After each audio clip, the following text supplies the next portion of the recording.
میں مبلغ بنوں سنتوں کا،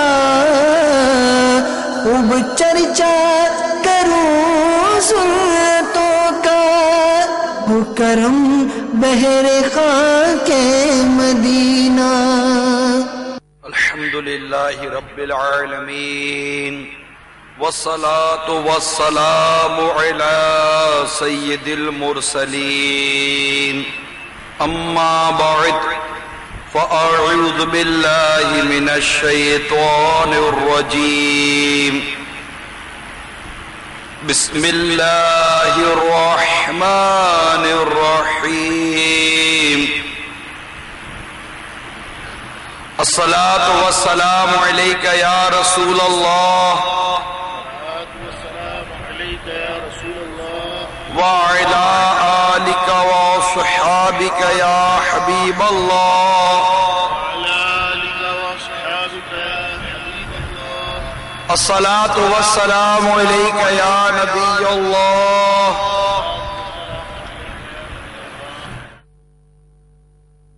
وعلى آلك وصحابك يا نور الله۔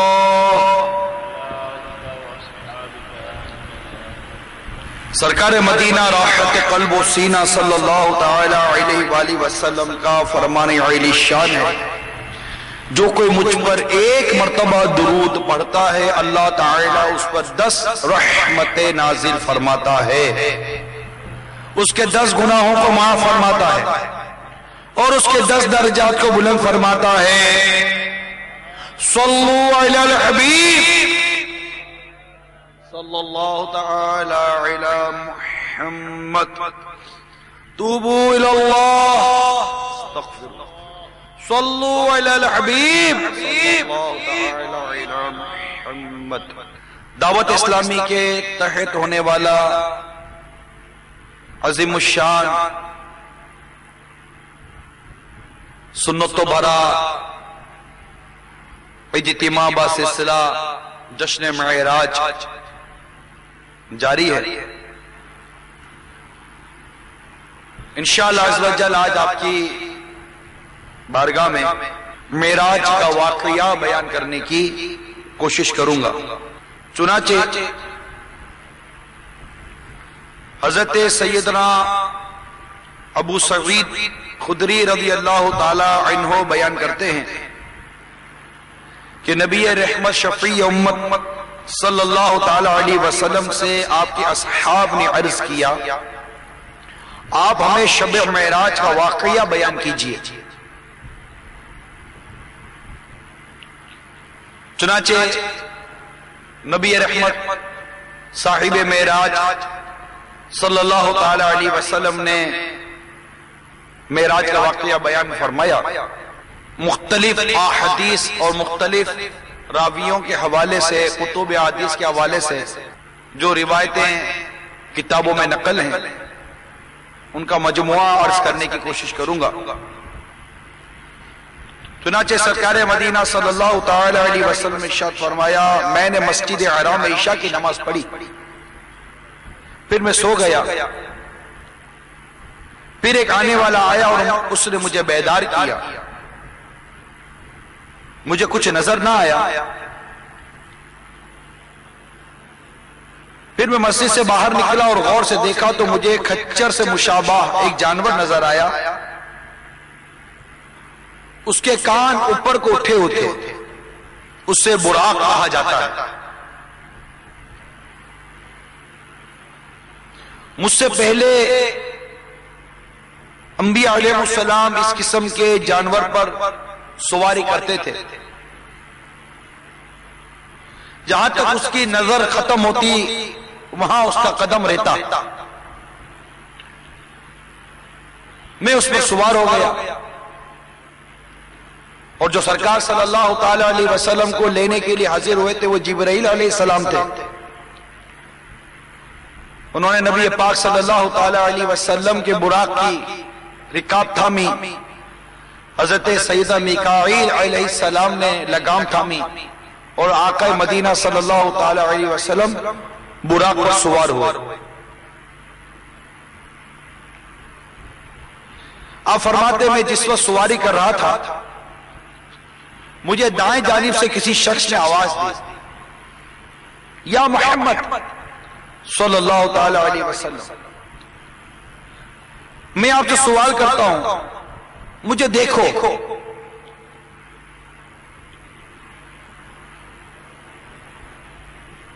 آپ فرماتے میں نے اس کو جواب نہیں دیا اور میں اس کے پاس نہیں ٹھہرا۔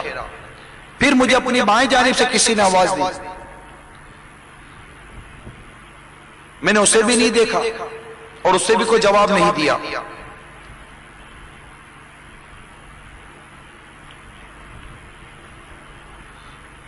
جبریل امین علیہ السلام نے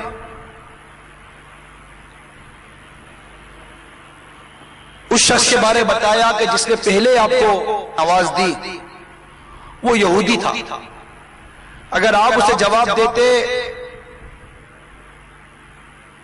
اور اس کے پاس ٹھہرتے تو آپ کی امت یہودیت کی طرف مائل ہو جاتی، اور دوسرے نے جو آپ کو آواز دی وہ نصرانی یعنی عیسائی تھا، اگر آپ اسے جواب دیتے یا اس کے بعد ٹھہرتے تو آپ کی امت عیسائیت کی طرف مائل ہو جاتی۔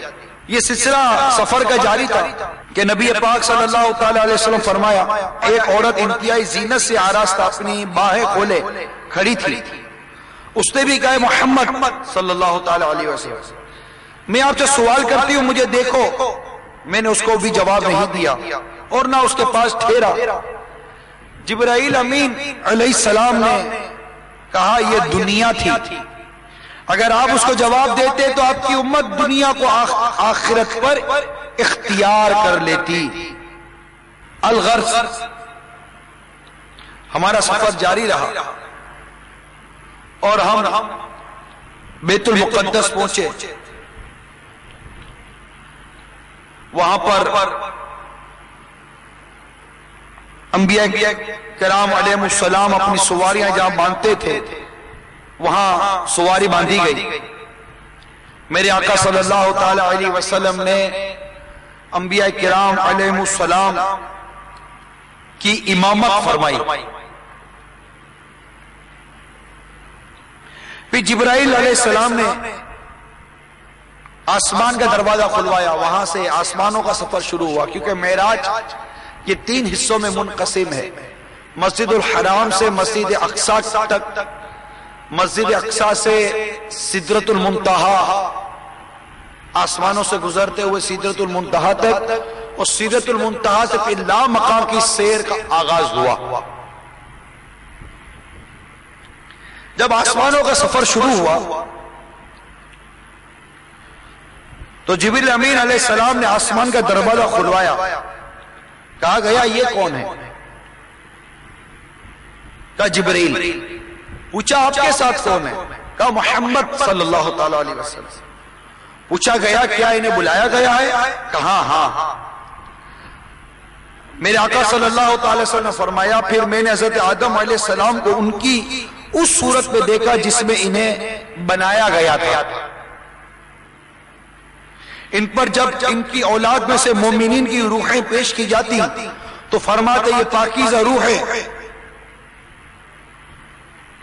اسے علیین میں لے جاؤ، اور جب ان پر ان کی اولاد میں سے کفار کی روحیں پیش کی جاتی تو فرماتے یہ خبیث روح ہے، اس کو سجین میں لے جاؤ۔ میرے آقا صلی اللہ تعالی علیہ وسلم فرماتے ابھی میں کچھ ہی چلا ہوں گا کہ میں نے دیکھا کہ دسترخوان بچھے ہوئے ہیں، میں نے دیکھا کہ دسترخوان بچھے ہوئے ہیں اور ان پر نہایت نفیس بھونا ہوا گوشت رکھا ہوا ہے، اور دوسری جانب اور بھی کھانے رکھے ہیں جن پر نہایت بدبودار اور سڑا ہوا گوشت رکھا ہوا ہے۔ کچھ لوگ ایسے ہیں جو عمدہ گوشت کے تو پاس نہیں جاتے، اور سڑا ہوا بدبودار گوشت کھا رہے ہیں۔ میں نے کہا اے جبرائیل یہ کون لوگ ہیں؟ کہا یہ آپ کی امت کے وہ لوگ ہیں جو حلال کو چھوڑ کر حرام کے پاس جاتے ہیں۔ پھر میں کچھ آگے چلا تو کچھ اور لوگوں کو دیکھا، ان کے پیٹ کوٹھڑیوں کی طرح ہیں، ان میں سے جب بھی کوئی اٹھتا تو گر جاتا اور کہتا اے اللہ قیامت کو قائم نہ کرنا۔ ان کو فرعونی جانور رونق رہے تھے اور وہ اللہ تعالیٰ سے فریاد کر رہے تھے۔ میں نے جبریل امین علیہ السلام سے پوچھا یہ کون لوگ ہیں؟ کہا یہ آپ کی امت میں سے سود کھانے والے ہیں، یہ قیامت کے دن اسی طرح اٹھیں گے جس طرح آصف زدہ شخص اٹھتا ہے۔ پھر میں کچھ آگے چلا تو ایسے لوگوں کو دیکھا جن کے ہونٹ اونٹ کے ہونٹوں کی طرح تھے، ان کے منہ کھول کر ان میں پتھر ڈالے جاتے، پھر وہ پتھر ان کے نیچلے دھڑ سے نکل جاتے۔ میں نے ان کو اللہ تعالیٰ سے فریاد کرتے ہوئے سنا۔ میں نے جبرائیل امین علیہ السلام سے کہا یہ کون لوگ ہیں؟ کہا یہ آپ کی امت کے وہ لوگ ہیں جو ظلماً یتیموں کا مال کھاتے تھے۔ دراصل یہ لوگ اپنے پیٹوں میں آگ بھر رہے تھے اور عین قریب یہ لوگ جہنم میں داخل ہوں گے۔ پھر میں کچھ آگے چلا تو دیکھا کچھ عورتیں اپنے سینوں کے بل لٹکی ہوئی ہے۔ میں نے سنا وہ اللہ تعالیٰ سے فریاد کر رہی تھی۔ میں نے جبریل امین سے پوچھا یہ کون عورتیں ہیں؟ انہوں نے کہا یہ آپ کی امت میں سے زنا کرنے والیاں ہیں۔ پھر میں کچھ اور آگے چلا تو دیکھا کچھ لوگوں کے پہلوؤں سے گوشت کاٹ کاٹ کر ان کے منہ میں ڈالا جا رہا ہے۔ ان سے کہا جا رہا ہے اس کو کھاؤ جیسا کہ تم دنیا میں اپنے بھائی کا گوشت کھاتے تھے۔ میں نے جبرائیل سے پوچھا یہ کون لوگ ہیں؟ انہوں نے کہا یہ آپ کی امت میں سے غیبت کرنے والے اور چغلی کرنے والے لوگ ہیں۔ مزید روایتوں میں کچھ اس طرح منقول ہے کہ میرے آقا صلی اللہ تعالی علیہ وآلہ وسلم نے ارشاد فرمایا پھر ہم ایک ایسی قوم کے پاس پہنچے جو ایک دن فصل بوتی تھی اور دوسرے دن وہ فصل کاٹ لیتی تھی، اور جس قدر وہ فصل کاٹتے تھے اتنی ہی فصل بڑھ جاتی تھی۔ آپ نے کہا اے جبرائیل یہ کون ہیں؟ انہوں نے کہا یہ اللہ کی راہ میں ہجرت کرنے والے ہیں، ان کی نیکیوں کو 700 گنا تک بڑھا دیا گیا ہے، اور تم جو چیز بھی خرچ کرتے ہو اللہ تعالیٰ اس کے بدلے میں اور چیز لے آتا ہے، اور وہ سب سے بہتر رزق دینے والا ہے۔ پھر آپ ایک ایسی قوم کے پاس آئے جن کے سروں کو پتھروں سے کچلا جا رہا تھا، اور کچھ سر کچل دیا جاتا تو وہ پھر سر درست ہو جاتا، اس کو مہلت نہ ملتی کہ سر پھر کچل دیا جاتا۔ میں نے کہا جبریل یہ کون لوگ ہیں؟ انہوں نے کہا یہ وہ لوگ ہیں جن کے سر فرض نماز کے وقت بھاری ہو جاتے تھے۔ پھر آپ ایسی قوم کے پاس گئے جن کے آگے اور پیچھے کپڑے کی دھجیاں تھیں، اور وہ جہنم کے کانٹے دار درخت زقوم کو جانور کی طرح چر چغ رہے تھے، اور جہنم کے پتھر اور انگارے کھا رہے تھے۔ میں نے کہا جبریل یہ لوگ کون ہیں؟ انہوں نے کہا یہ وہ لوگ ہیں جو اپنے مالوں کی زکوٰۃ ادا نہیں کرتے تھے، اور اللہ تعالیٰ نے ان پر ظلم نہیں کیا، اور نہ اللہ تعالیٰ اپنے بندوں پر ظلم کرتا ہے۔ پھر ایک ایسی قوم کے پاس آئے جن کے سامنے دیگچوں میں پاکیزہ گوشت پکا ہوا رکھا تھا، اور دوسری جانب سڑا ہوا خبیث گوشت رکھا ہوا تھا۔ وہ سڑے ہوئے خبیث گوشت کو کھا رہے تھے اور پاکیزہ گوشت کو چھوڑ رہے تھے۔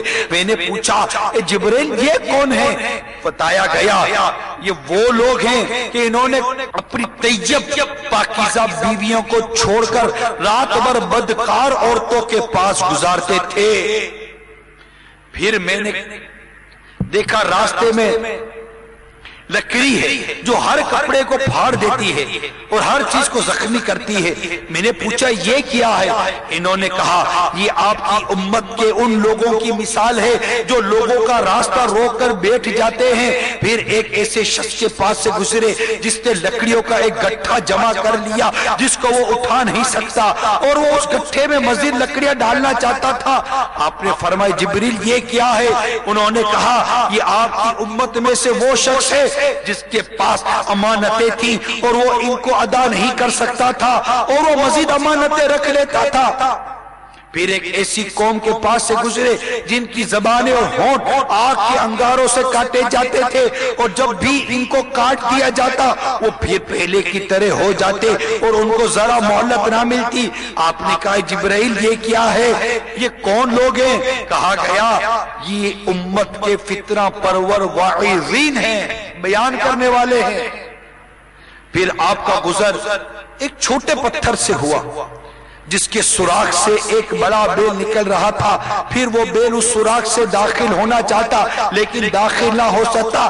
آپ نے پوچھا یہ کیا ہے؟ بتایا گیا یہ وہ شخص ہے جو کوئی بات کہہ کر اس پر نادم ہوتا، اس کو واپس لینا چاہتا، واپس نہیں لے سکتا۔ پھر آپ کا گزر ایک ایسی وادی سے ہوا جہاں سے بہت خوشگوار ٹھنڈی خوشبودار خوشبو آ رہی تھی، جس میں مشک کی خوشبو تھی، اور وہاں سے آواز آ رہی تھی۔ آپ نے پوچھا جبریل یہ مشک کی خوشبو والی پاکیزہ ہوا کیسی ہے اور یہ آواز کیسی ہے؟ انہوں نے کہا یہ جنت کی آواز ہے جو یہ کہہ رہی ہے کہ اے اللہ عز و جل مجھ سے کیا ہوا اپنے وعدہ پورا کر اور مجھے میرے اہل عطا فرما، کیونکہ میری خوشبو، میرا ریشم، میرا سندس اور استبرق اور میرے موتی، میرے مرجان، میرے مونگے، میرا سونا اور چاندی، میرے کوزے اور کٹورے، میرا شہد، میرا دودھ اور میری شراب بہت زیادہ ہو گئے ہیں، بس تو اپنے وعدے کے مطابق مجھے اہل جنت عطا فرما۔ اللہ تعالیٰ ارشاد فرماتا ہے تیرے لیے ہر مسلمان مرد عورت اور ہر مومن اور ہر وہ مومنہ جو مجھ پر اور میرے رسولوں پر ایمان لائیں اور اعمال صالح کریں اور میرے ساتھ بالکل شرک نہ کریں، اور جو مجھ سے ڈریں گے میں ان کو امان دوں گا، اور جو مجھ سے سوال کریں گے میں ان کو عطا کروں گا، اور جو مجھے قرض دیں گے میں ان کو جزا دوں گا، اور جو مجھ پر توکل کریں گے میں ان کے لیے کافی ہوں، اور میں اللہ ہوں، میرے سوا کوئی عبادت کا مستحق نہیں، میں وعدے کے خلاف نہیں کرتا۔ جنت نے کہا میں راضی ہو گئی۔ پھر آپ ایک ایسی وادی میں آئے جہاں سے نہایت بری، بھیانک اور مکروہ آوازیں آ رہی تھی۔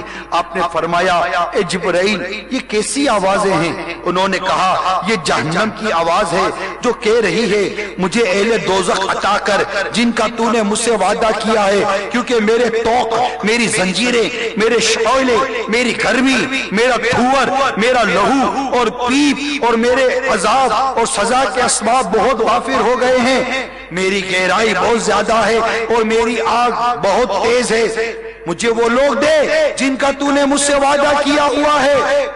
اللہ تعالیٰ فرماتا ہے ہر مشرک اور کافر، خبیث اور منکر، بے ایمان مرد عورت تیرے لیے ہیں۔ یہ سن کر جہنم نے کہا میں راضی ہو گئی۔ اے میرے میٹھے میٹھے پیارے پیارے اسلامی بھائیوں، مزید روایتوں میں آتا ہے میرے آقا صلی اللہ علیہ وسلم کا سفر مزید جاری رہا، پھر آپ آسمانوں کی طرف بڑھے، ہر آسمان پر آپ کا استقبال کیا گیا، فرشتوں نے استقبال کیا، انبیاء کرام علیہ السلام نے استقبال کیا، آدم علیہ السلام نے استقبال کیا، حضرت عیسیٰ علیہ السلام نے استقبال کیا، حضرت یحییٰ علیہ السلام نے استقبال کیا، حضرت موسیٰ علیہ السلام نے استقبال کیا، حضرت ابراہیم علیہ السلام نے استقبال کیا، حضرت یوسف علیہ السلام نے استقبال کیا۔ گویا کہ انبیاء کرام علیہ السلام استقبال کرتے گئے، اور ایک قول کے مطابق ہر نبی کے پیچھے دیگر انبیاء کرام علیہ السلام تھے۔ ان نبیوں کے نام جن کے روایتوں میں آئے، یہ ان تمام انبیاء کرام علیہ السلام کی قیادت فرماتے ہوئے آسمان پر آپ کا استقبال فرماتے، اور آپ ان کے استقبال سے گزرتے جاتے، سلام و پیام کے معاملات گزرتے گئے، فرشتوں کے استقبال سے گزرتے گئے، اور اس طرح آسمانوں کا سفر جاری رہا۔ پھر میرے آقا فرماتے ہیں میں سدرۃ المنتہا تک چڑھایا گیا تو اس درخت سدرا کے پھل مقام حجر کے مٹکوں کی طرح تھے، اس کے پتے ہاتھی کے کانوں جیسے تھے۔ جبرائیل علیہ السلام نے کہا اس سدرۃ المنتہا ہے، اور وہاں 4 نہریں تھیں، 2 پوشیدہ اور 2 ظاہر۔ دو پوشیدہ کے بارے میں روایتوں میں آتا ہے کہ وہ دو پوشیدہ نہریں کوثر اور سلسبیل ہیں، اور جو ظاہر نہریں تھی ان میں ایک کا نام نہر فرات اور ایک کا نام دریائے نیل ہے۔ پھر بیت المعمور میرے سامنے ظاہر کیا گیا، اس کے بعد مجھے ایک برتن شراب کا، ایک دودھ کا، ایک برتن شہد کا دیا گیا۔ میں نے دودھ کو لے لیا۔ جبرائیل امین علیہ السلام نے کہا یہی فطرت یعنی دین اسلام ہے، آپ اور آپ کی امت اس پر قائم رہیں گی۔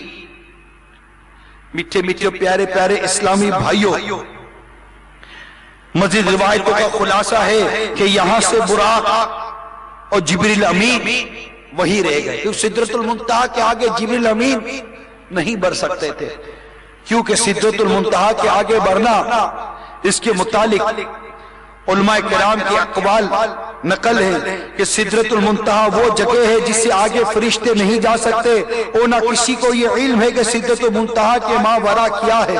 شہداء کی روحیں بھی یہیں تک رہ جاتی ہیں۔ سدرۃ المنتہا یہ وہ مقام ہے کہ جبرائیل اس مقام میں آپ سے پیچھے رہ گئے۔ جبریل امین اگر اس سے ایک پور کے برابر بھی آگے بڑھیں تو جبریل امین فرماتے ہیں کہ میں جل جاؤں گا۔ الغرض سدرۃ المنتہا سے آپ کے لیے رف نامی ایک سواری پیش ہوئی، یہ سبز رنگ کا تخت تھا۔ میرے آقا اس پر سوار ہو کر آگے کا سفر آپ نے اختیار فرمایا۔ وہاں نہ جبرائیل امین تھے نہ براق تھا، رف سواری تھی، اور آپ اس سواری پر آگے بڑھتے چلے گئے۔ ایک مقام جسے مقام استوا کہتے ہیں وہاں تک پہنچے۔ وہاں نہ رف تھا، پھر کچھ بھی نہ تھا۔ روایتوں میں آتا ہے ہر طرف نور ہی نور تھا، ہر طرف نور ہی نور تھا، اور میرے آقا صلی اللہ تعالی علیہ وسلم اس نور کے درمیان میں تھے۔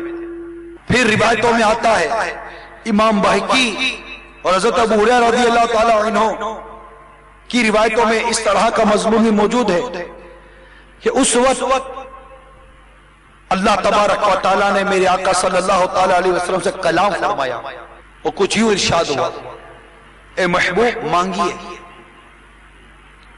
میرے آقا صلی اللہ تعالی علیہ وسلم نے عرض کیا، اے میرے مولا، تو نے حضرت ابراہیم علیہ السلام کو خلیل اللہ بنایا اور ان کو ملک عظیم عطا فرمایا، تو نے حضرت موسیٰ سے کلام کیا، تو نے حضرت داؤد علیہ السلام کو ملک عظیم عطا فرمایا، ان کے لیے لوہے کو نرم کر دیا، پہاڑوں کو مسخر کر دیا، تو نے حضرت سلیمان علیہ السلام کو ملک عظیم عطا فرمایا اور ان کے لیے پہاڑوں، جنوں، انسانوں، شیطانوں اور ہواؤں کو مسخر کر دیا، اور ان کو اتنی عظیم سلطنت دی جو ان کے بعد اور کسی کے حصے میں نہ آئی، اور تو نے حضرت عیسیٰ علیہ السلام کو توریت اور انجیل کا علم عطا فرمایا، اور انہیں مادرزاد اندھوں اور برس کے مریضوں کے لیے شفا دینے والا بنا دیا، اور وہ تیری اجازت سے مردوں کو زندہ فرماتے تھے۔ تو نے ان کو اور ان کی والدہ کو شیطان سے اپنی پناہ میں رکھا۔ جب میرے آقا صلی اللہ تعالی علیہ وسلم نے اللہ کی بارگاہ میں عرض کی تو میرے رب نے ارشاد فرمایا، اے میرے محبوب، میں نے آپ کو اپنا خلیل بنایا، اور تورات میں لکھا ہوا ہے کہ وہ خلیل الرحمان ہیں، اور تمام لوگوں کی طرف آپ کو بشیر اور نذیر بنا کر بھیجا، آپ کو شرح صدر کیا، آپ سے بوجھ دور کر دیا، آپ کے ذکر کو بلند کیا۔ جب بھی میرا ذکر کیا جاتا ہے اس کے ساتھ میرے حبیب آپ کا ذکر بھی کیا جاتا ہے۔ کیا اذان میں آقا کا ذکر نہیں کیا جاتا؟ کیا کلمے میں آقا کا ذکر نہیں کیا جاتا؟ اور آپ کی امت تمام امتوں سے بہتر بنائی گئی، آپ کی امت امت عادلہ بنائی گئی، آپ کی امت کو اول و آخر بنایا گیا، اور آپ کی امت کے بعض لوگوں کے دلوں میں آپ کی کتاب رکھی گئی، اور ان کا کوئی خطبہ اس وقت تک درست نہیں ہوگا جب تک وہ آپ کے عبد اور رسول ہونے کی گواہی نہ دیں۔ اور میں نے آپ کو ازروع خلق کے تمام انبیاء میں اول اور ازروع بعثت کے تمام انبیاء میں آخر بنایا۔ آپ کو سبع مثانی یعنی سورہ فاتحہ اور سورہ بقرہ، آپ کو سورہ فاتحہ اور سورہ بقرہ کی آیات عرش کے خزانے کے نیچے سے دی ہیں جو آپ سے پہلے کسی نبی کو نہیں دی۔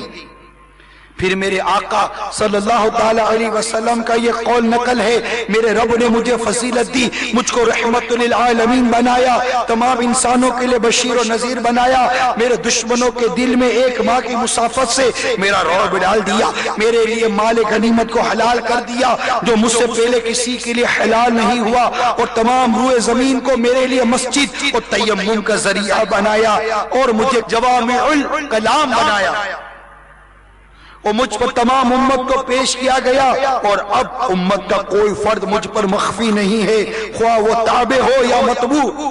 پھر مجھ پر 50 نمازیں فرض کی گئیں جو کہ بعد میں حضرت موسیٰ کلیم اللہ علی نبینا علیہ السلام کی سفارش اور ہماری مدد انہوں نے فرمائی، اور وہ 50 نمازیں 5 ہو گئیں کہ جب میرے آقا صلی اللہ تعالی علیہ وآلہ وسلم اپنے رب کا دیدار کر کے 50 نمازوں کا تحفہ لے کر واپس لوٹے تو چھٹے آسمان پر حضرت موسیٰ کلیم اللہ علی نبینا علیہ السلام سے پھر ملاقات ہوئی، 50 نمازوں کا بیان ہوا، حضرت موسیٰ کلیم اللہ علی نبینا علیہ السلام نے عرض کی آپ کی امت 50 نمازیں نہیں پڑھ سکے گی، کم کروا لیجئے۔ میرے آقا صلی اللہ تعالی علیہ وسلم پھر رب کی بارگاہ میں حاضر ہوتے ہیں، ذرا غور تو کیجئے، پھر گئے 5 کم ہوئی، پھر آئے، پھر یہی مشورہ دیا، پھر گئے، پھر 5 کم ہوئی، پھر آئے، پھر یہی مشورہ دیا، پھر گئے، پھر 5 کم، پھر آئے، 9 مرتبہ پھر آنا جانا ہوا، اور 50 کی 5 ہو گئی۔ اور اے امت محبوب صلی اللہ تعالی علیہ وسلم تمہیں مبارک ہو کہ اللہ تبارک و تعالی کا یہ فرمان منقول ہے کہ یہ نمازیں 5 پڑھیں گے لیکن انہیں ثواب 50 نمازوں کے برابر عطا کیا جائے گا۔ سبحان اللہ۔ بخاری شریف میں اس طرح کا مضمون بھی موجود ہے کہ سدرۃ المنتہا کے اوپر جہاں لا مقام کی سیر ہوئی، نور ہی نور تھا، اللہ تبارک و تعالیٰ کا دیدار ہوا، اللہ تعالیٰ نے میرے آقا صلی اللہ تعالی علیہ وسلم سے کلام فرمایا، پھر اتنے قریب ہوئے، اتنے قریب ہوئے، اتنے قریب ہوئے کہ 2 کمانوں کی مقدار برابر ہو گئی، بلکہ اس سے بھی زیادہ قریب ہو گئے۔ پھر آپ پر وحی نازل ہوئی، اور اس طرح 50 نمازوں جو کہ بعد 5 ہوں گے اس کا تحفہ لے کر میرے آقا صلی اللہ تعالی علیہ وسلم راتوں رات مسجد الحرام میں تشریف لے آئے، آرام فرمایا، سو گئے۔ صبح آپ نے اپنا معراج کا واقعہ بیان فرمایا، اس پر ابو جہل اور بعض کفاروں نے سورش کی کہ یہ کیسے ہو سکتا ہے کہ نبی پاک صلی اللہ تعالی وسلم فرمائے کہ میں ایک ہی رات میں مسجد الحرام سے مسجد اقصی، جس کا بیان 15ویں پارے میں سورہ بنی اسرائیل میں موجود ہے، اور اس کے بعد میں نے آگے کا سفر کیا جس کا بیان 27ویں پارے سورہ نجم میں موجود ہے۔ سورہ بنی اسرائیل کی ابتدائی آیات اور سورہ نجم کی ابتدائی آیات میں یہ پورے واقعے کی تفصیلات موجود ہیں۔ کنز الایمان شریف، خزائن العرفان شریف، نور العرفان شریف میں اسے پڑھا اور دیکھا اور اسے سمجھا جا سکتا ہے۔ الغرض میرے آقا صلی اللہ تعالی علیہ وسلم نے جب یہ بیان فرمایا تو چونکہ کفار نے آسمان تو دیکھے نہیں تھے کہ آسمانوں میں کیا ہے کہ اس کے لیے کوئی دلیل مانگتے، انہوں نے بیت المقدس سے بیت المقدس دیکھا تھا اور اس کی مسافت 1 ماہ کا سفر، 1 ماہ آنا اور 1 ماہ جانا، تو انہوں اسی بات کی حیرت تھی کہ یہ کیسے ہو سکتا ہے کہ راتوں رات، اور انہیں یہ بھی پتا تھا کہ سرکار صلی اللہ تعالی علیہ وآلہ وسلم کبھی مسجد اقصی تشریف نہیں لے گئے، تو انہوں نے سرکار صلی اللہ تعالی علیہ وسلم سے سوالات شروع کیے، اور جو سب سے زیادہ مسجد اقصی کو جاننے والا شخص تھا وہ آگے آ گیا۔ میرے آقا صلی اللہ تعالی علیہ وسلم نے مسجد اقصی کا پورا نقشہ بیان کر دیا، یہاں تک کہ واپسی میں جو قافلہ تھا وہ پورے قافلے کے احوال بیان کر دیے، اور وہ قافلہ ان کے شہر میں کب آئے گا اس کی تاریخ بھی میرے آقا نے بیان کر دی۔ تو اس طرح میرے میٹھے میٹھے اور پیارے پیارے اسلامی بھائیوں، میرا سفر کے متعلق میں نے انتہائی اختصار کے ساتھ بیان کیا، جس کا بیان قرآن مجید کی آیات میں موجود ہے، جس کا حوالہ میں نے دیا، جس کا بیان سورہ بنی اسرائیل، سورہ نجم، بخاری شریف، بیہقی شریف اور دیگر کتب احادیث کے اندر ساری تفصیلات موجود ہیں۔ میرے میٹھے اور پیارے پیارے اسلامی بھائیوں، جو شب معراج دعوت اسلامی کے تحت ہونے والے عظیم الشان سنت و برے اجتماع میں شریک ہیں، معراج کے اس سفر میں ہمارے آقا صلی اللہ تعالی علیہ وآلہ وسلم نے جو کچھ ملاحظہ فرمایا، ان میں کئی باتیں ایسی ہیں جن میں ہمارے لیے بے شمار عبرت اور عبرت موجود ہے۔ مثال کے طور پر میرے آقا صلی اللہ تعالی علیہ وآلہ وسلم نے ایک منظر یہ بھی دیکھا کہ کچھ لوگ ایسے ہیں جو عمدہ گوشت کو چھوڑ کر بدبودار سڑا ہوا گوشت کھا رہے ہیں۔ میرے آقا صلی اللہ تعالی علیہ وآلہ وسلم نے جب استفسار فرمایا کہ یہ کون لوگ ہیں، تو بتایا گیا یہ وہ ہیں جو حلال کو چھوڑ کر حرام میں جا پڑتے تھے، جبکہ ان کے لیے حلال۔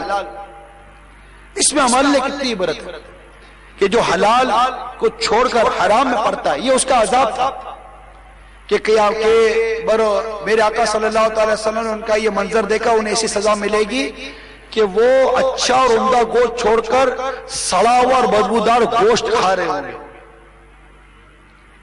آج کس قدر اس طرح کا معاملہ ہے، اور آگے ہی جیسے کہ میرے آقا صلی اللہ تعالی وسلم نے ایک اور منظر دیکھا کہ بعض لوگ ہوں گے جن کے پیٹ کوٹھریوں کی مثل ہوں گے، اور ایک روایت میں آتا ہے کہ ان کے اندر سانپ اور بچھو ہوں گے، یا سانپ یا سری بچھو ہوں گے، اور یہ وہ لوگ ہوں گے جو دنیا میں سود کھایا کرتے تھے۔ یہ ان کا عذاب ہمیں معراج کے واقعے میں پتہ چلا۔ تو آج ہم دیکھتے ہیں کہ ہم کس قدر حلال کو چھوڑ کر حرام کی طرف ہمارا معاشرہ بڑھتا جاتا ہے۔ اسی طرح ایک اور منظر دیکھا کہ وہ بھی پاکیزہ چیزوں کو چھوڑ کر ناپاکی اور خبیث چیزوں کی طرف جاتے تھے، یہ ان کا عذاب تھا۔ یہ وہ لوگ تھے جو کہ اپنی پاکیزہ بیویوں کو چھوڑ کر بدکار عورتوں کے پاس رات گزارا کرتے تھے۔ آپ ان تمام عذابات پر ذرا غور کیجئے، یہ کیسے عذاب ہے، اور اپنے احوال پر ہم غور کریں کہ کیا ایسا تو نہیں کہ ان برے اعمال میں بھی گرفتار ہوں۔ آج الحمدللہ میرے آقا صلی اللہ تعالی علیہ وسلم کی شب معراج منانے کے لیے جمع ہوئے، ہمارے آقا صلی اللہ تعالی وسلم معراج پر تشریف لے گئے۔ میرے آقا صلی اللہ تعالی علیہ وسلم نے یہ منظر دیکھے، اور یہ منظر میرے آقا صلی اللہ تعالی وسلم نے بیان کر دیے۔ کیا اس میں ہمارے لیے درس نہیں ہے کہ ہم ان بیانات کو اور ان عذابات کو سن رہے ہیں، پڑھ رہے ہیں، سوچ رہے ہیں، کیا ہمارا بچنے کا ذہن نہیں بنے گا؟ یہ ہم پر کرم نہیں ہو گیا کہ ہمیں پہلے سے بتا دیا گیا کہ جو حلال کو چھوڑ کر حرام چیزوں میں پڑے گا اس کے لیے یہ عذاب ہے، جو سود کھائے گا اس کے لیے یہ عذاب ہے، جو اپنی پاکیزہ بیویوں کو چھوڑ کر دوسری بدکار عورتوں کے بعد رات گزارے گا، فاحشوں کے بعد رات گزارے گا، اس کے لیے یہ عذاب ہے۔ کیا یہ عذاب جو ہمیں پتا چلے یہ ہمیں جگا نہیں رہے، ہمیں ہلا نہیں رہے، ہمیں جھنجھوڑ نہیں رہے کہ کہیں ایسا نہ ہو کہ بروز قیامت مجھے ان عذاب میں مبتلا کر دیا جائے. آج ہمارے پیٹ کے اندر درد ہو کیا حال ہوتا ہے, پیٹ میں کیڑے آ جاتے کیا حال ہوتا ہے. سود خور کے پیٹ کوٹھڑیوں کے مثل ہوں گے جن میں سانپ اور بچھو ہوں گے اور وہ گر پڑیں گے جیسے مدہوش ہوتا ہے. آج سود کی لعنت ہمارے معاشرے کے اندر بڑھتی چلی جا رہی ہے.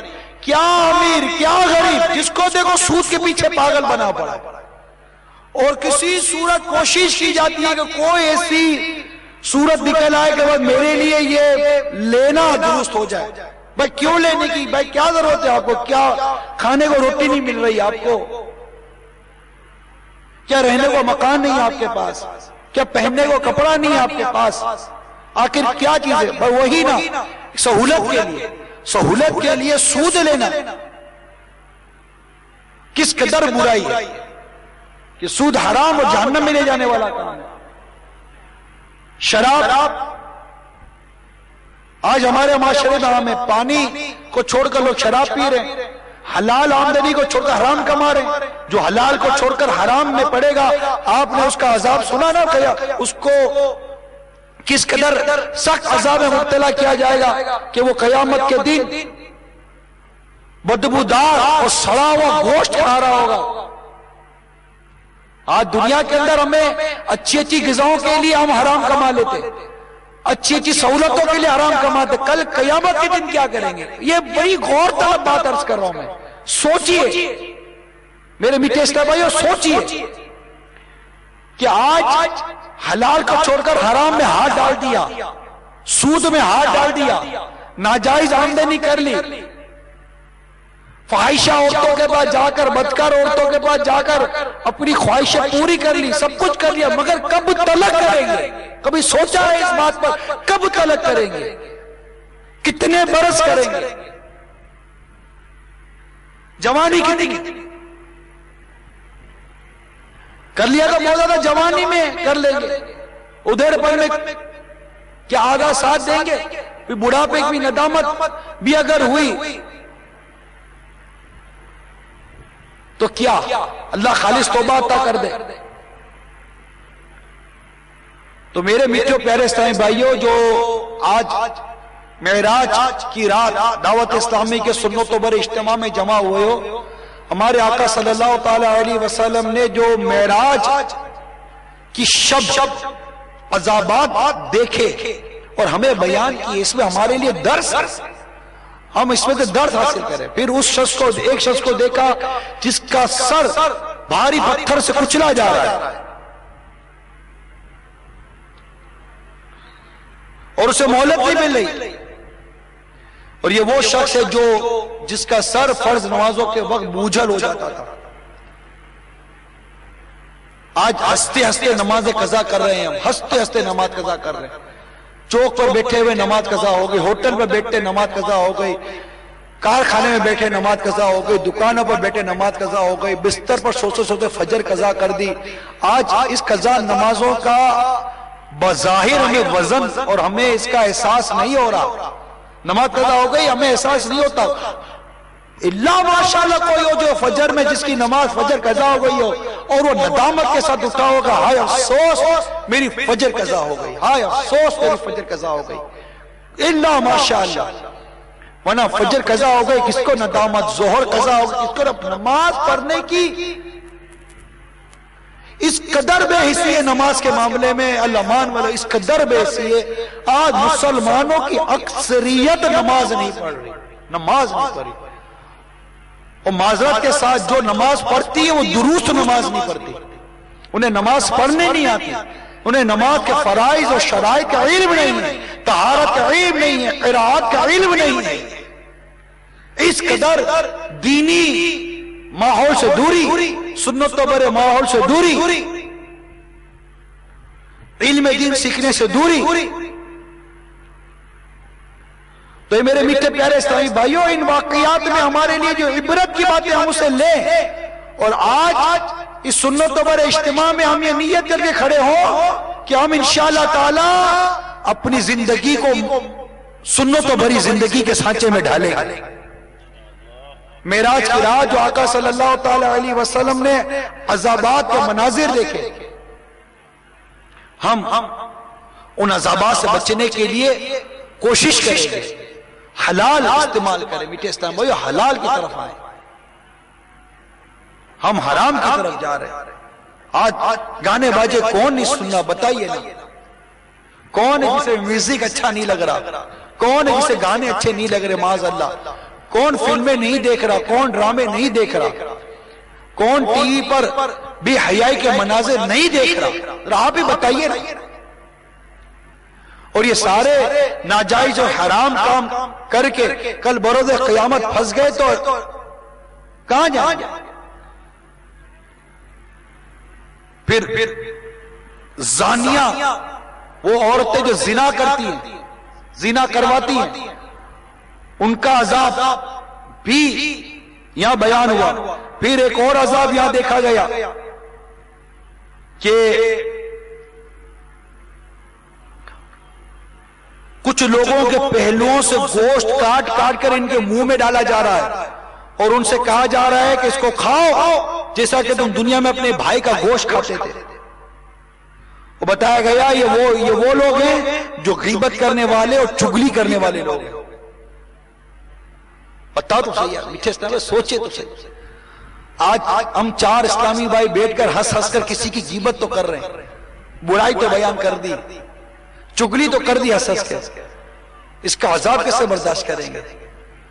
جب پہلو کا گوشت کاٹ کاٹ کر کھلایا جائے گا، کھاؤ جس طرح دنیا میں اپنے بھائی کا گوشت کھایا کرتے تھے۔ کیا اچھا نہیں ہم قفل مدینہ لگا لیں، اچھی بات کہیں، بھلائی کی بات کریں، انہیں چپ رہیں؟ ضرورت کیا ہم کو کسی کی غیبت کرنے کی؟ غیبت حدیث پاک میں آتا ہے، غیبت زنا سے سخت ہے۔ اور آج معاذ اللہ ثم معاذ اللہ غیبت کرنے والے کو برا کہتا کون ہے؟ غیبت کرنے والے کو برا سمجھتا کون ہے؟ معاذ اللہ غیبت کہنے کے لیے تیار نہیں ہوتے، سمجھاؤ تو کہتے کہ نہیں جناب ہم جو کہہ رہے ہیں سچ ہے۔ میٹھے اسلام بھائیو، جو برائی آپ اس کی کر رہے ہیں وہ سچ ہے، تبھی تو غیبت ہے۔ اگر یہ سچ نہ ہوتا تو بہتان ہو جاتا۔ گھروں میں غیبت، کارخانوں میں غیبت، جہاں چار اسلامی بھائی بیٹھے، کہیں چار اسلامی بہنیں بیٹھی، کسی کا ذکر چھڑ گیا، بتائیے بھلائی اور اچھی بات کرتا کون ہے؟ کون کہتا ہے کہ فلاں تہجد گزار ہے، کون کہتا ہے فلاں نمازی ہے، کون کہتا ہے فلاں سنتوں کا پیکر ہے، کون کہتا ہے فلاں خوف خدا والا ہے؟ کون بیٹھ کے کسی کی تعریف کر رہا ہے؟ جس کو دیکھو کسی تیسرے کی برائی کر رہا ہے، جس کو دیکھو تیسرے کی برائی کر رہا ہے، اس نے یوں کر دیا، اس نے یوں۔ حالانکہ جس کے سامنے برائی بیان کر رہے ہیں کوئی فائدہ نہیں اس کے سامنے برائی بیان کرنے کا، وہ صرف سن رہا ہے، بس وہ سن کر غیبت سننے کی لذت دے رہا ہے اور ہم بول کر غیبت کرنے کی لذت دے رہے ہیں۔ کہ بعض بزرگوں کا قول ہے کہ غیبت میں شراب سے زیادہ نشہ ہے، شراب کے نشے سے زیادہ نشہ غیبت میں ہے، کہ جب بندہ غیبت کر رہا ہوتا ہے مست ہوتا ہے، اس سے بس سرور آ رہا ہوتا ہے، مزہ آ رہا ہوتا ہے کسی کی برائی بیان کرنے میں۔ اور ہم بھی باتیں کھول کھول کر ہنس ہنس کر اس کی غیبت سن رہے ہوتے مسلمان کی، چغلی سن رہے ہوتے مسلمان کی۔ تو یہ چغلی اور غیبت قیامت کے دن بالکل پھنسوا سکتی ہے۔ اگر توبہ کیے بغیر مر گئے، اللہ ناراض ہوا، اس کا رسول روٹ گیا۔ نمازیں جس کے لیے بھاری ہے ہو سکتا ہے قیامت کے دن وہ پھنس جائے، اگر توبہ کیے بغیر مر گئے اللہ ناراض ہو گئے۔ تو حرام چیزوں سے بچنا، غیبت سے بچنا، چغلی سے بچنا، سود سے بچنا۔ سود تو بالکل ذہن بنا لیں، سود کے قریب بھی نہیں جانا۔ اگر شبہ بھی ہونا، میرا مشورہ ہے آپ کو، شبہ بھی ہے نا کہیں کہ یہاں سود ہے یا نہیں ہے، بچ جاؤ۔ کوئی ضروری نہیں ہے ہم پر کہ ہم وہ کام کریں وہ چیز لے ہی لیں جس کے اندر ہمیں ڈاؤٹ ہو۔ ارے کیا پڑی ہے ڈاؤٹ اٹھانے کی، کیا پڑی ہے شک اٹھانے کی؟ اگر کسی کھانے کے بارے میں وہ کہہ بھی دیا جائے نا، مجھے سمجھ نہیں بات، ہو سکتا ہے کہ اس میں زہر ہو، کنفرم نہیں، آپ وہ کھانا نہیں کھائیں گے کیونکہ مر گئے تو۔ لیکن ان معاملات کے اندر کوئی احتیاط نہیں کرتا۔ صلو علی الحبیب صلی اللہ علیہ وسلم۔ ایک انتہائی دردناک عذاب یہ بھی ملاحظہ فرمایا کہ پھر ایک ایسی قوم کے پاس گئے جن کی آگے اور پیچھے کپڑے کی دھجیاں تھیں کہ سب بھیانک منظر ہوگا، اور وہ جہنم کے کانٹے دار درخت زقوم کو جانوروں کی طرح کھا رہے تھے، اور جہنم کے پتھر اور انگارے کھا رہے تھے۔ کیسا سخت عذاب ہے یہ، کس کو ہے پتہ ہے؟ جو زکوٰۃ ادا نہیں کرتا۔ ایک تجزیہ ہے، تجزیہ مسلمانوں کی اکثریت جن پر زکوٰۃ واجب ہے، کئی تو ادا نہیں کرتے، اور کئی کرتے تو درست ادا نہیں کرتے، پوری ادا نہیں کرتے، کہ اگر یہ جتنے مسلمان ہیں یہ اپنی پوری زکوٰۃ ادا کرے نا تو کوئی بھی سوال کرنے والا شاید نہ رہے، سب کا حال صحیح ہو جائے۔ لیکن زکوٰۃ ادا کرے کون؟ زکوٰۃ دے کون؟ جب زکوٰۃ کا وقت آتا ہے تو بوجھ ہو جاتا، پورا سال اللہ کا دیا ہوا رزق کھایا، آج اللہ تبارک و تعالی نے جو حکم ہم پر آیا کہ 2.5% زکوٰۃ دو، لاکھ پر 2,500 روپے، 100 پر 2.5 روپے، یہ ادا نہیں ہوتے، یہ ہم دے نہیں سکتے، بھاری پڑ جاتے۔ عورتیں بالخصوص زکوٰۃ دینے میں اپنے آپ کو پیچھے ہٹاتی ہیں، کہ جب عورتوں پر جو زکوٰۃ واجب ہے وہ عورتوں کو دینی ہے۔ شوہر کا یا گھر کے مرد کا یہ اس کا اخلاق ہے کہ وہ چاہے تو اپنی بیوی یا اپنے گھر کی عورتوں کی زکوٰۃ خود اپنی جیب سے ادا کر دے، ادا ہو جائے گی۔ لیکن عورتوں کا جذبہ کہ میرے پاس اتنا سونا، اتنی چاندی یا اتنی نقدی ہے، چلو اللہ کی راہ میں اس کو زکوٰۃ میں دیتی ہوں، یہ 10 لاکھ روپے زکوٰۃ دے دیے، زکوٰۃ دے دی، 2 لاکھ روپے زکوٰۃ دے دی، 50 لاکھ روپے زکوٰۃ دے دی، کروڑوں کی زکوٰۃ۔ اب جو زکوٰۃ دیتا بھی ہے تو زکوٰۃ دیتا بھی ترسا کرے، ستا کر زکوٰۃ دیتے ہیں، زکوٰۃ دیتے ہیں، احسان کرتے، سمجھ نہیں آتی۔ یہ زکوٰۃ دینے والوں کو تو سوچنا چاہیے، انہیں تو غریبوں اور جو مستحق ہیں ان کے پاس جا کر اس نے اخلاق کے ساتھ بہت پیار بھرے انداز میں کوئی زکوٰۃ دینی چاہیے۔ یا اگر کوئی آپ سے زکوٰۃ لینے کے لیے آتا ہے اور آپ کو پتا ہے کہ یہ زکوٰۃ لے سکتا ہے، یا وکیل آتے ہیں جیسے دعوت اسلامی والے آپ کے پاس زکوٰۃ لینے کے لیے آتے ہیں، فطرہ اور زکوٰۃ لینے کے لیے آتے ہیں، دعوت اسلامی کے مدنی کاموں کے لیے جامعہ چلتے ہیں، مدرسے چلتے ہیں، اور اتنا مطلب کہ ڈھیروں ڈھیر مدنی کام ہو رہا ہوتا ہے، حفظ و ناظرہ، علماء کا، افتاء کا، تو نہ جانے کتنے دعوت 35 سے زائد شعبے دعوت اسلامی کے، کروڑوں روپے کے اخراجات ہیں۔ دعوت اسلامی والا آپ کے پاس آتا، آپ کو پتا ہے کہ دعوت اسلامی والا ماشاءاللہ دعوت اسلامی کام مدینہ ہے، دعوت اسلامی کے کام زبردست ہے، اس کی ضرورت ہے، ساری دنیا دعوت اسلامی کے مدنی کام کو اور مدنی قافلوں کو ترس رہی ہے، اس کے جامعات کی ہمیں ضرورت ہے، ہمارا بچہ ان کے مدرسے میں پڑھتا ہے، پھر بھی یہ آئے گا تو اس کو 1 دھکا کھلائیں گے، اس کو 2 دھکے کھلائیں گے، اس کو 3 دھکے کھلائیں گے، اتنا دیں گے، پھر اتنا دیں گے، وہ کہتا رہے گا ہاں مولانا بعد میں لے لینا، ہاں مولانا بعد میں لے لینا، اسلام بعد میں آ جانا۔ ارے بھائی آیا آپ کے مال کا میل لینے کے لیے آیا ہے، اپنی ذات کے لیے تھوڑی کو سوال کرنے کے لیے آیا ہے۔ سنتوں کی خدمت کا جو کام دعوت اسلامی کر رہی ہے اس کے لیے لینے کے لیے آیا ہے۔ آپ کو تو خوش ہو کر زکوٰۃ بھی دینا چاہیے، اپنا فطرہ بھی دینا چاہیے، اور اللہ نے اگر اور کچھ بھی دیا ہے تو عطیات بھی ایسے دے دینے چاہیے کہ یہ لے جاؤ، میری زکوٰۃ بھی ادا ہو جائے گی، اور انشاءاللہ سنتوں کے اس عظیم مدنی کام میں کچھ میرا حصہ بھی آ جائے۔ ہونا تو یہ چاہیے تھا کہ ہم اپنی زکوٰۃ ان کو آنے کی زحمت ہی نہ دیتے اسلامی بھائیوں کو، ہم تو چل کر ان کو زکوٰۃ دے دیتے۔ اسی طرح غریب لوگ جو واقعی زکوٰۃ کا مستحق ہے، یہ ہیں ہمارے رشتہ دار ہیں جو زکوٰۃ کے مستحق ہیں، زکوٰۃ کے جو مصارف ہیں، جا کر بندہ دیکھ کر ایسی خوش دلی کے ساتھ اللہ کو راضی کرنے کے لیے زکوٰۃ دے، مدینہ ہو جائے، لیکن زکوٰۃ نہیں دیتے۔ تو یاد رکھو جو زکوٰۃ نہیں ادا کرتا اس کا عذاب جو شب معراج میرے آقا مدینہ صلی اللہ تعالی علیہ وآلہ وسلم نے دیکھا وہ آپ نے بھی سنا ہے۔ اس کے علاوہ امانتوں میں خیانت کرنے والے، اس کا عذاب آپ نے سنا۔ پھر بے عمل واعظین، وہ لوگ جو کہتے تو ہیں کرتے نہیں ہیں۔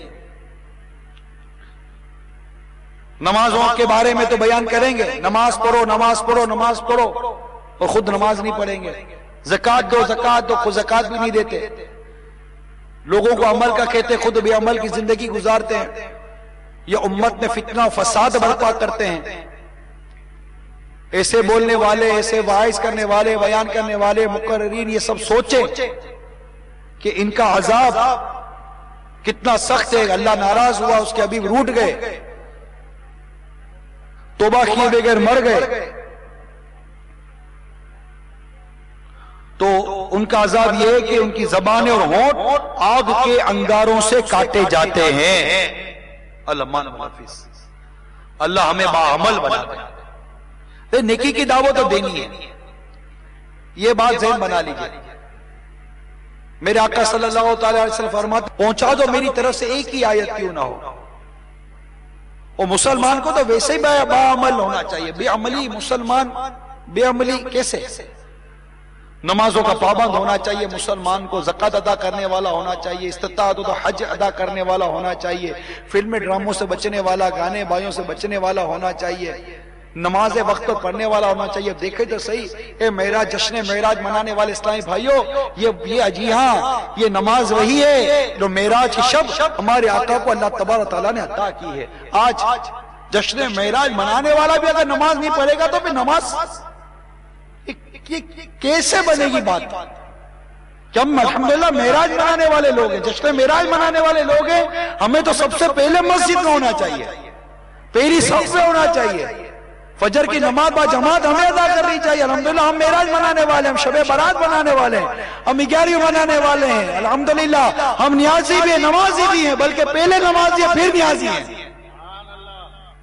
ہم نمازی پڑھیں گے تو کون نماز پڑھے گا؟ مسلمان نمازی ہوتا ہے، وہ جماعت کے ساتھ نماز پڑھنے والا ہوتا ہے، جبکہ وہاں اس کے اوپر جماعت مستحبہ موجود ہے۔ میرے آقا صلی اللہ علیہ وسلم نے بتایا کہ جنت پکار رہی ہے اور مانگ رہی ہے اللہ مجھے میرے اہل عطا فرما۔ اللہ تبارک و تعالیٰ نے ارشاد فرمایا ہر مسلم اور ہر مسلمہ اور ہر مومن اور ہر مومنہ ہے جو مجھ پر اور میرے رسولوں پر ایمان لائے اور اعمال صالح کریں، اچھے عمل کریں۔ ایمان لانا ہے اور اچھے عمل کرنا ہے۔ اللہ تبارک و تعالیٰ ہمیں باعمل مسلمان بنائے، اور معراج کی رات میرے آقا صلی اللہ تعالی علیہ وآلہ وسلم کو جو نعمتیں انعام عطا ہوئے، اللہ تعالیٰ ہمیں بھی ان نعمتوں میں، ان انعام میں حصہ عطا فرمائے۔ میرے آقا اعلیٰ حضرت امام اہل سنت بڑی پیاری التجا آقا کی بارگاہ میں کرتے ہیں، نبی رحمت شفیع امت، نبی رحمت شفیع امت، رضا للہ ہو عنایت، اس سے بھی ان خلعتوں سے حصہ جو خاص رحمت کے وہاں بٹے تھے، کہ جو نعمتیں انعام اور اکرام میرے آقا صلی اللہ تعالی علیہ وآلہ وسلم پر ہوئے، اللہ تعالی ہمیں بھی ان میں سے حصہ عطا فرمائے، اللہ تعالی ہمیں بھی اس کی برکت عطا فرمائے۔ تو میرے میٹھے میٹھے اور پیارے پیارے اسلامی بھائیوں، میں نے آج معراج کے بیان میں آپ کے سامنے واقعہ معراج کے ساتھ ساتھ ان عذابات کا بھی بیان کیا جو عذابات ہمارے آقا مدینے والے مصطفیٰ صلی اللہ تعالی علیہ وسلم شب معراج ملاحظہ فرمائے اور اسے ارشاد فرمایا، اور ہم نے اسے سنا، ہم نے اسے پڑھا۔ اللہ تعالیٰ ہمیں اسے سمجھنے کی توفیق عطا فرمائے، اور ان گناہوں سے بچنے کا اللہ تعالیٰ ہمیں ذہن عطا فرمائے۔ اس کے لیے میٹھے میٹھے اسلامی بھائیوں، دعوت اسلامی کے مشکبار میکے میکے مدنی ماحول سے وابستہ ہو جائیے۔ الحمدللہ یہ ماحول نہ صرف ہمیں نیکی بری زندگی عطا فرمائے گا، بلکہ انشاءاللہ قابل رشک موت بھی عطا کرے گا۔ جی ہاں، سنو، بروز اتوار 26 ربیع النور شریف 1420 سنہ ہجری بمطابق 11/7/1999 بوقت دوپہر پنجاب کے مشہور شہر لالا موسیٰ کی ایک مصروف شاہراہ پر کسی ٹرالر، بڑا ہوتا ہے 40 فیٹ ٹرالر، نے دعوت اسلامی کے ایک ذمہ دار اور مبلغ دعوت اسلامی اور امیر اہل سنت کے مرید محمد منیر حسین عطاری علیہ رحمت اللہ الباری، جو اسلام پورا لالہ موسیٰ میں محلہ ہے، وہاں رہتے تھے، ان کو بری طرح اس ٹرالر نے کچل دیا، یہاں تک کہ ان کے پیٹ کی جانب سے اوپر اور نیچے کا حصہ الگ الگ ہو گیا، مگر حیرت کی بات یہ تھی کہ پھر بھی وہ زندہ تھے، اور حیرت والا حیرت یہ کہ حواس اتنے بحال تھے کہ بلند آواز سے الصلاۃ والسلام علیک یا رسول اللہ اور لا الہ الا اللہ محمد رسول اللہ صلی اللہ تعالی علیہ وسلم پڑھے جا رہے تھے۔ سبحان اللہ۔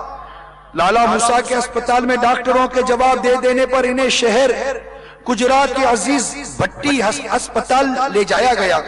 انہیں اسپتال لے جانے والے اسلامی بھائی کا با قسم بیان ہے، الحمدللہ عز و جل محمد منیر حسین عطاری کی زبان پر پورے راستے اسی طرح بلند آواز سے درود و سلام اور کلمہ طیبہ کا ورد جاری تھا۔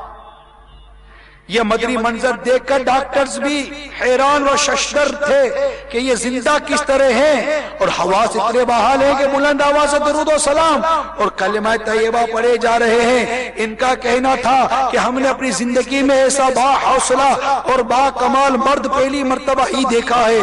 کچھ دیر بعد وہ خوش نصیب عاشق رسول محمد منیر حسین عطاری نے بارگاہ محبوب باری عز و جل صلی اللہ تعالی علیہ وسلم بصد بے قراری اس طرح استغاثہ کیا، یا رسول اللہ آپ بھی جائیے، یا رسول اللہ میری مدد فرمائیے، یا رسول اللہ مجھے معاف فرما دیجئے۔ اس کے بعد با آواز بلند لا الہ الا اللہ محمد رسول اللہ صلی اللہ تعالی علیہ وسلم پڑھتے ہوئے جام شہادت نوش کر گئے۔ جی ہاں، جو مسلمان حادثے میں فوت ہو وہ شہید ہے۔ اللہ عز و جل کی ان پر رحمت ہو اور ان کے صدقے ہماری مغفرت ہو۔ واسطہ پیارے کا ایسا ہو کہ جو سنی مرے یوں نہ فرمائیں تیرے شاہد کہ وہ فاجر گیا۔ میٹھے میٹھے اسلامی بھائیوں، یہ واقعہ ان دنوں مختلف اخبارات نے شائع کیا تھا۔ الحمدللہ عز و جل شہید دعوت اسلامی محمد منیر حسین عطاری دعوت اسلامی کے ذمہ دار مبلغ تھے، اور حادثے کے ایک روز قبل ہی عاشقان رسول کے سنتوں کی تربیت کے مدنی قافلے کے سفر کر کے لوٹے تھے۔ ماشاءاللہ، مرحوم روزانہ صدائے مدینہ بھی لگاتے تھے۔ دعوت اسلامی کے مدنی ماحول میں نماز فجر کے لیے مسلمانوں کو جگانا صدائے مدینہ کہلاتا ہے۔ الحمدللہ عز و جل ایسا لگتا ہے محمد منیر حسین عطاری کی خدمت دعوت اسلامی رنگ لائی اور انہیں آخری وقت کلمہ نصیب ہو گیا، اور جس کو مرتے وقت کلمہ نصیب ہو جائے اس کا آخرت میں بیڑا پار ہے۔ چنانچہ نبی رحمت شفیع امت صاحب معراج صلی اللہ تعالی علیہ وسلم کا فرمان جنت نشان ہے، جس کا آخری کلام لا الہ الا اللہ ہو وہ داخل جنت ہوگا۔ سبحان اللہ۔ اللہ تعالی ہمیں بھی جنت عطا فرمائے، جنت کی نعمت عطا فرمائے۔ رضا بھی منتظر ہے خلد میں نیکوں کی دعوت کا، گدا بھی منتظر ہے خلد میں نیکوں کی دعوت کا، خدا دن خیر سے لائے سخی کے گھر ضیافت کا۔ انشاءاللہ دعوت اسلامی کے سنتوں برے محکمے مدنی ماحول سے وابستہ رہ کر اپنی زندگیوں میں مدنی انقلاب برپا کریں گے، سنتوں بھری زندگی گزاریں گے، مدنی قافلوں میں سفر کریں گے، مدنی انعامات پر عمل کریں گے، نماز با جماعت مسجد کی پہلی صف میں ادا کریں گے، صدائے مدینہ لگاتے ہوئے مسلمانوں کو فجر کے لیے جگائیں گے، انشاءاللہ عز و جل ہفتہ وار اجتماع میں شرکت کریں گے، دوسرے اسلامی بھائیوں کو مدنی ماحول سے وابستہ کریں گے، اور انشاءاللہ اسی طرح ہم بھی دعوت اسلامی کے پیارے پیارے میکے مدنی ماحول سے مبلغ بن کر وابستہ ہو کر اس کی خدمت بجا لاتے رہیں گے، اور انشاءاللہ اسی طرح ہمیں بھی کلمہ پڑھتے پڑھتے موت نصیب ہو جائے گی انشاءاللہ، اور ہم بھی انشاءاللہ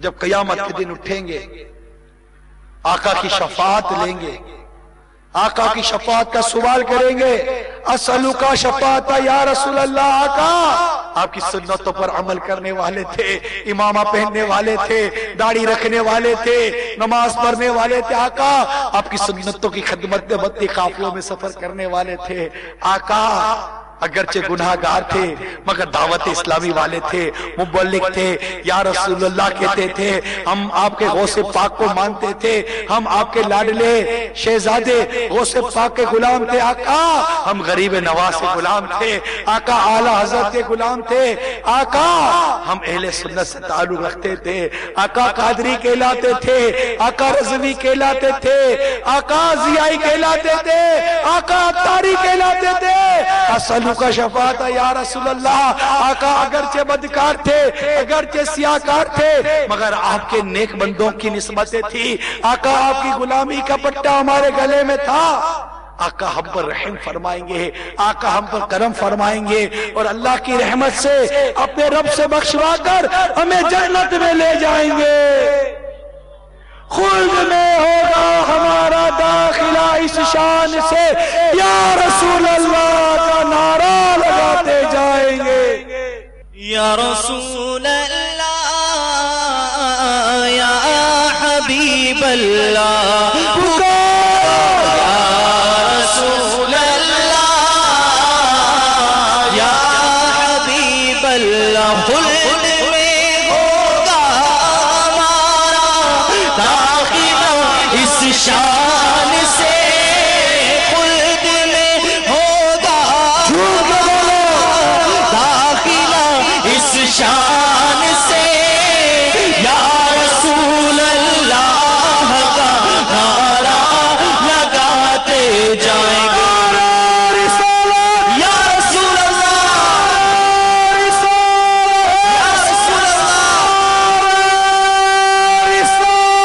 یا رسول اللہ، خلد میں ہوگا ہمارا داخلہ اس شان سے، یا رسول اللہ کا نعرہ لگاتے جائیں گے، سرکار کی آمد مرحبا، دلدار کی آمد مرحبا، حضور کی آمد مرحبا، پر نور کی آمد مرحبا، یا رسول اللہ یا حبیب اللہ، یا رسول اللہ کے نعرے سے ہم کو پیار ہے، یا رسول اللہ کے نعرے سے ہم کو پیار ہے، ہم نے یہ نعرہ لگایا اپنا بیڑا پار ہے، نعرہ رسالت، نعرہ رسالت، نعرہ رسالت، یا رسول اللہ یا حبیب اللہ، پکارو یا رسول اللہ یا حبیب اللہ۔